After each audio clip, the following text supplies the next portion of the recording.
네, 안녕하세요. 무형글로벌입니다. 오늘은 이제 추석의 연휴의 시작이죠. 그래서 한국에 계신 분들은 옛날 같은 분위기는 아니지만 그래도 추석 연휴를 준비하시고 음식 준비를 하셔야 되고, 또 이동이 옛날처럼 많지는 않겠지만 고향으로 이동하시거나 부모님 댁으로 이동하시는 분들도 많이 계실 줄 압니다. 풍성한 한가위가 되기를 바랍니다.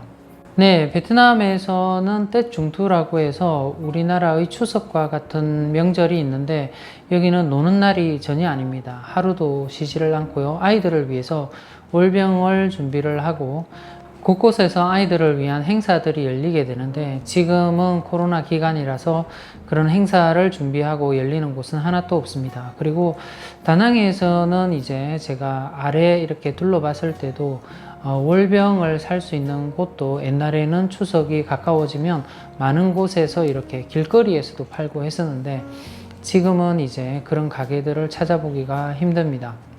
여기에 계신 한국 분들도 추석이 되면 제사를 지내시는 분들도 많이 계셨어요. 가족 전부가 이쪽으로 옮겨오시고 제사를 지내야 되는 입장이 되면은 여기서라도 제사를 지내시는 분들도 계셨는데, 올해는 음식을 준비하기도 힘들고 사기도 힘들어서 예전처럼 제사를 지내기는 쉽지 않을 것 같습니다. 제가 오늘 드릴 말씀은 베트남에 있는 한국 분들의 고민이 계속해서 깊어진다는 겁니다. 여기에 남아 계신 분들 중에서는 기업인들도 계시고 주재원 분들도 계십니다. 옛날에 기업 같은 경우는 기업인 분들은 항상 고민이 많으시죠. 잘 될 때나 안 될 때나 고민이 많지만, 지금 요즘처럼 베트남에 기업이 있다라고 하게 되면 정말 큰 고민에 쌓일 것 같습니다. 제대로 생산이 되지도 않고 20% 30% 돌아가는 것도 많이 있고요. 그리고 아예 멈춰져 있는 이런 공장들도 많이 있어서 기업인들은 그 어느 때보다도, 베트남에 기업이 있다라고 하게 되면 그 어느 때보다도 큰 고민을 안고 있을 것 같습니다. 그리고 주재원 분들은 여기에 와서 상대적으로 조금 평상시에는 한국에서 많은 지원이 나오더라고요. 집들도 지원을 해주고 또 차도 지원을 해주고 해서 고민을 조금 덜 가지고 생활을 할 수 있었는데, 지금 기간 같은 경우에는 아마 공장을 여전히 나가신다, 기업을 나가신다라고 하게 되면 그 기업에서 아예 집으로도 출퇴근도 자유롭지 않은 곳이 많이 있을 겁니다. 주재원 분들도 옛날하고 다르게 상당히 힘든 생활을 이어나가고 계실 겁니다. 그리고 여기 남아 계신 소상공인 분들도 상당히 많이 있을 텐데요. 다른 나라와 다르게 베트남은 우리나라에서 오신 소상공인 분들이 상당히 많이 계십니다. 그래서 그분들이 여기서 조그마한 사업을 많이 하시고 장사를 하셨는데, 그것을 잠시 접고 한국에 들어가셨는데, 이제 시간이 너무 오래 지나다 보니까 완전히 접으신 분들도 계시고, 아직까지 접지 못하고 가지고 계신 분들도 계신데, 완전히 접으신 분들은 큰 손해를 보고 접으셨을 텐데, 그래도 어느 정도 큰 마음을 여기에 두고 있지 않기 때문에 그나마 좀 나으신데, 계속해서 유지를 하고 다시 좋아질 때를 기다리고 계시는 분들의 고민은 점점점 더 깊어가고 있습니다. 이게 풀린다라고 하고 있습니다. 호치민 7군 같은 경우는 이제 백신을 2차까지 접종하신 분은 장사를 할 수 있다라고 하지만 사람들이 와줘야 되지 않습니까? 이렇게 배달만으로 될 수 있는 곳도 있고, 베트남 음식 같은 경우는 배달만으로도 충분히 생계를 유지해 나갈 수 있을 정도의 그런 부분들이 되는데, 우리 한인분들은 대부분 식당을 하시더라도 좀 큰 데를 하고 배달에 특화된 그런 게 아니라 손님분들이 이렇게 찾아오셔서 주 매상을 일으키는 곳이라서, 아마 지금 오픈이 되고 준비를 한다라고 하더라도 사람들이 많이 와주지 못하게 되면 여전히 많은 손실들이 생기는 그런 날들이 길어질 것 같습니다.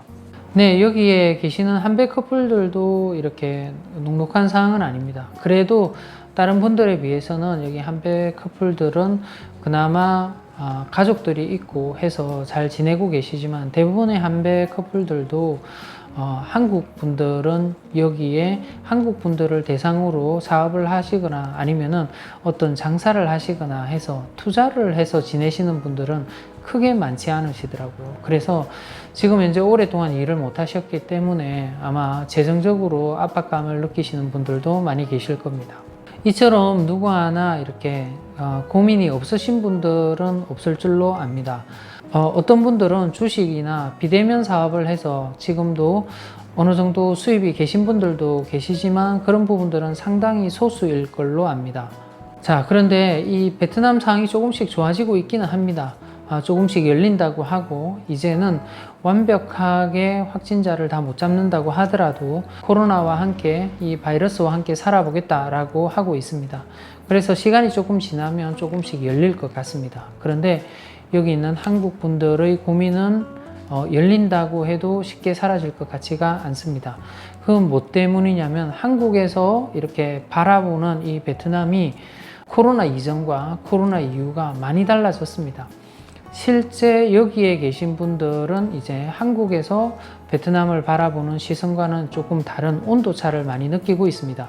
물론 이제 베트남 정부에서 처음에 대응을 잘못해서 한국 분들이 이제 베트남에 대해서 안 좋은 감정을 가지게 된 것들은 충분히 이해를 합니다.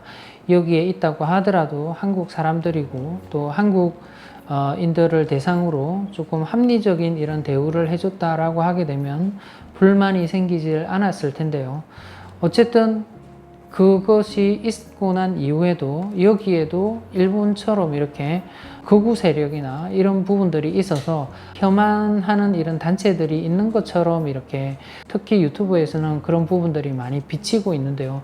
실제로는 그런 부분들을 여기에 살다 보면 전혀 느끼지 못합니다.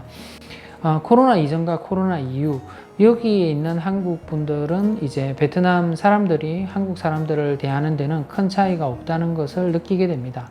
그런데 이제 여기에 있는 한국 사람들도 베트남 정부의 코로나의 정책 때문에 할 수 없다라고는 하지만은 좀 많이 힘들어하고 그것 때문에 지금 잠시 나가신 분들도 계시고 아니면 베트남을 완전히 떠나신 분들도 많이 계십니다. 하지만 그런 부분들을 다 감안한다라고 하더라도 지금 한국에서의 많은 분위기를 제가 댓글로 이렇게 느낄 수 있는데요. 여전히 베트남에 와서 조금씩 이렇게 체류하고 싶어 하시거나 아니면 거주를 좀 하고 싶은 분들도 많으신데 반해서 정말 더 많은 사람들이 이제 베트남은 손절을 해야 된다라고 이렇게 말씀을 하시는 분들도 많이 있습니다. 어쨌든 이렇게 많이 베트남에 대한 안 좋은 인식들이 많이 생김으로써 다시 베트남이 정상으로 돌아가고 우리나라도 이제 코로나가 존재하지만 정상으로 돌아간다라고 하더라도 옛날처럼 이렇게 한국 분들이 베트남에 많은 관심을 가질까? 여행도 옛날처럼 많이 올까? 또는 여기에 많은 투자를 할까? 이쪽으로 이주를 해서 조금 경험해보고 싶은 사람들이 옛날처럼 있을까라는 고민이 생기게 됩니다. 그런 분들이 이렇게 들어와야만 여기에 한국 분들의 경제가 돌아가기 때문에 그렇습니다. 실제 여기 계신 분들이 다 베트남 사람들을 대상으로 사업을 하고 있으신 분들이 아닙니다. 그래서 베트남 사람을 대상으로 이렇게 사업을 하려고 하다 보면은 한국 사람에게는 큰 메리트 있는 시장이 아닙니다. 큰 돈을 투자해서 정말 큰 프랜차이즈를 가지고 크게 사업을 해서 이 많은 인구들을 대상으로 뭔가를 하게 되면은 어느 정도 승산이 있는 부분들도 있을 겁니다. 리스크가 큰 반면에. 하지만 이렇게 소상공인들이 베트남 사람들을 대상으로 하게 되면 이윤은 낼 수 있지만은 큰 이윤을 내기가 힘듭니다. 그래서 베트남에 있는 많은 소상공인들이 한국 분들을 대상으로 또는 여기에 방문하시는 한국 분들을 대상으로 사업을 하시는 경우들이 많았기 때문에 이제 끝나고 나서 한국 분들이 많이 방문을 하지 않는다라고 하게 되면 사실은 여기에 남아있다라고 하더라도 또 다른 고민에 빠지게 되는 거죠. 저같이 많은 사람을 대상으로 하지 않는 사업을 구상한다라고 하더라도 사실은 걱정이 되실 분들이 많이 있을 겁니다. 저도 똑같습니다. 여행업에 종사를 했었고 다시 오픈이 되게 되면 여행업에는 뛰어들지 않더라도 그와 비슷한 이런 사람들을 도와주고 중개하는 이런 역할들을 하려고 하면 베트남에 대한 이렇게 안 좋은 인식들이 남아있게 되면은 그런 부분들이 아마 힘들 것으로 여겨집니다.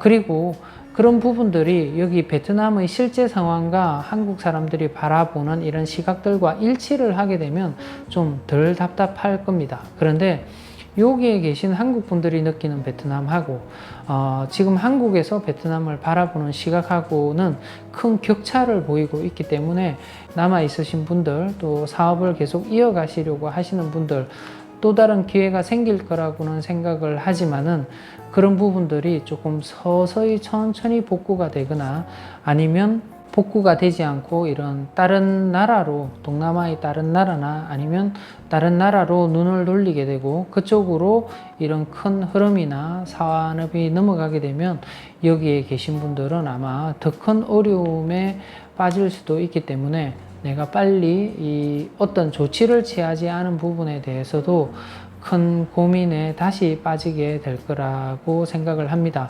그리고 여기에 큰 사업이나 이런 것에 상관없이 또 계시는 분들도 계시는데요. 그런 분들도 마찬가지입니다. 여기에서 코로나 기간 동안에 어떤 어려움이 닥쳤을 때 베트남 정부에서 이렇게 하는 조치들이 우리나라 사람들로서는 조금 받아들이기 힘들 정도로 약간은 자유를 박탈하는 그런 이런 느낌들을 조금씩 받았을 겁니다. 그래서 또 다른 비슷한 사태나 아니면은 조금 어려운 사태가 일어나게 되면은 내가 여기 남아 있을 게 아니라 다른 쪽으로 움직여 봐야 되겠다. 또는 한국으로 되돌아가는 생각들을 마음속에 계속 염두에 두고 계실 걸로 알고 있습니다. 그래서 지금 남아 계시는 한국 분들은 대부분 다 약간 고민에 빠져 있습니다. 여기에 지금 계속 있어야 될런지, 물론 이제 가족이 여기 다 와 있게 되면은 그런 고민은 조금 덜 해지게 되는데요. 그런데 이제 저처럼 이렇게 혼자 있거나 아니면은 지금 사업체를 계속 해야 될지 아니면 이 사업을 접어야 될지 이런 고민에 빠지신 분들, 고민을 하고 계신 분들, 또 여전히 사업체가 남아 있으신 분들, 이런 분들에게는 지금 이렇게 계속해서 뭔가 확실히 되지 않고 언제 이런 불투명한 미래가 끝날 것인지 모르는 이 시기는 그분들에게는 상당히 힘든 기간이 될 거라고 생각이 됩니다. 계속 유지를 함으로써 마이너스가 일어나지 않으면 되지만은 그런 사업은 없을 겁니다. 지금 내가 사업체를 여전히 접고 있지 않으면 어떻게든 비용이 나가게 될 겁니다. 집세를 많이 깎아주고 내가 땅을 빌렸다라고 하게 되면 땅을 렌탈한 비용을 많이 깎아준다라고 하더라도 고정적인 비용이 나가게 되고 내가 사용하는 기구들이나 장사에 필요한 집기들이나 이런 부분들도 다시 못 쓰게 되는 그런 현상들이 몇 년이 흐르게 되면 일어나게 될 것 같습니다. 벌써 지난 3월에 시작되었던 것이 지금 9월이 다가고 있고 10월을 맞이하게 됩니다. 이렇게 길 줄은 아무도 몰랐겠죠. 벌써 2년이 다 되어 가는데요. 이런 여기에 남아 계신 한국 분들을 위해서나 아니면은 뭔가를 완전히 접지 않고 한국에 잠시 들어가 계신 분들을 위해서는 베트남의 이런 코로나 상황들이 빨리 접혀서 다른 쪽으로 경제적으로 눈을 돌리는 날이 빨리 오면 올수록 피해도 줄어들게 되고 이런 우울한 기분들도 빨리 해소가 될 것 같습니다. 네, 한국의 명절인데 아직 제 목소리가 완전히 돌아오지 않았고 또 기쁜 소식이 아니라 이런 좋지 않은 주제를 다루게 되어서 상당히 죄송합니다. 어쨌든 이번 추석 명절 즐겁게 잘 보내시고요. 좋은 소식들이 들어오게 되면 좋은 소식도 찾아서 제가 빨리빨리 전해드릴 수 있도록 하겠습니다. 오늘도 저희 영상을 시청해 주셔서 대단히 감사합니다.